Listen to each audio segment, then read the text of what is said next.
Right in the middle of Marshall, Michigan, where every building has a story. One place has been shining bright for a long, long time, the Bogar Theatre. It's not just a movie theater, it's a special place where people come together, laugh, cheer, and get lost in amazing stories. But the Bogar Theatre has its own story too, one that's been playing for generations. It's been the entertainment hub of Marshall since 1939. That's when the theater was first built, and it's been a centerpiece of downtown. The name itself, Bogar, comes actually from the owner's son's name. It's a combination of the two sons' names. So there was Bob and there was Garth. Put those together, you get Bogar. So you have the Bogar Theater.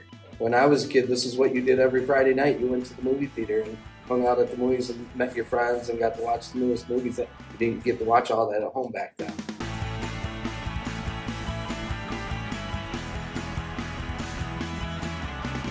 It's pretty much the same with all small town theaters, is that they're mom and pops. They're owned by someone like me who, you don't make a lot of money doing this, but you better have a love for the business and a love for movies. Great need for entertainment back in 1939 when this was created. There was another movie theater here in town, but there was so much demand for people to go out to the movies. I'm second generation here. There was a family before us that started in 1939, and they had 3 generations here. We took it over. My mom bought the theater in 1981, and we ran it as a family all the way until I graduated from college in 1994. It's not the most architectural building in the world, but we kind of try to embrace the Art Deco vibe of it. It's changed outside over the years a little bit. It used to have a little bit more rounded windows and stuff a long time ago out there. It was a little bit more Art Deco-y looking, but we like that era because that's really kind of the era that the theater itself was started in. So it's a real fine line between keeping the charm of it and updating.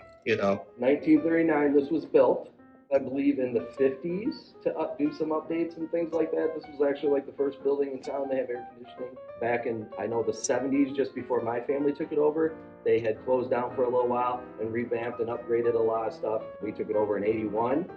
We just did some fix up that had been a little underappreciated, needed a little fixed up here, so we did a little bit of that. In 94, when I first took it over, I twinned it into 2 screens. This was originally one big screen all the way down, held over 300 people in it. We turned it into 2 screens, kept pretty much the same width, so the screen's pretty much the same size. Matter of fact, the screen in the first auditorium, the front auditorium, is actually the original screen that's always been there as far as the size. Naturally, we've updated and cleaned screens and put new ones in and stuff like that. The tapestries are original up there.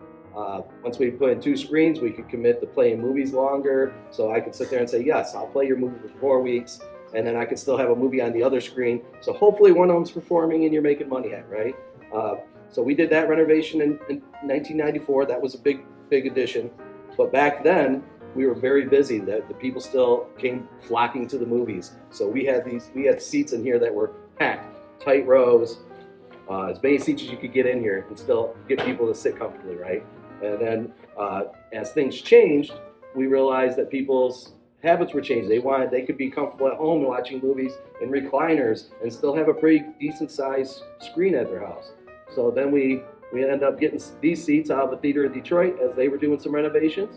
We brought these seats in here and we made the rows a little wider.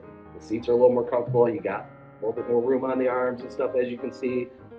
We did that in association with a crowdfunding that we did at the time, where we raised money. The seats we ended up getting for free because I knew someone in Detroit that ran a movie theater. They were just throwing these seats out, so we cleaned them up, fixed them up, and turned them into they were a nice upgrade for us.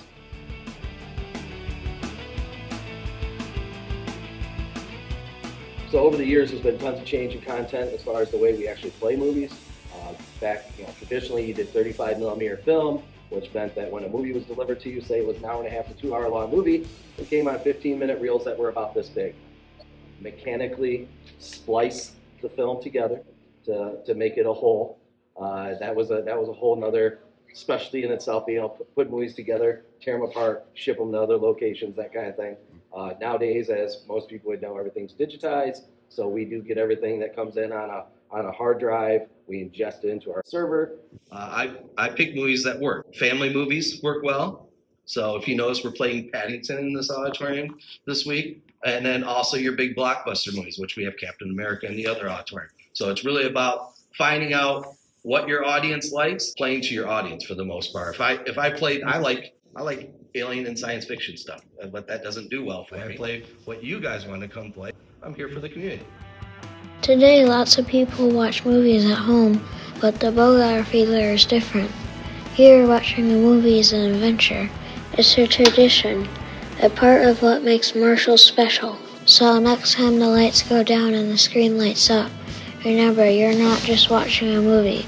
You're stepping into a story that's been playing over 85 years, and you're a part of it now, too.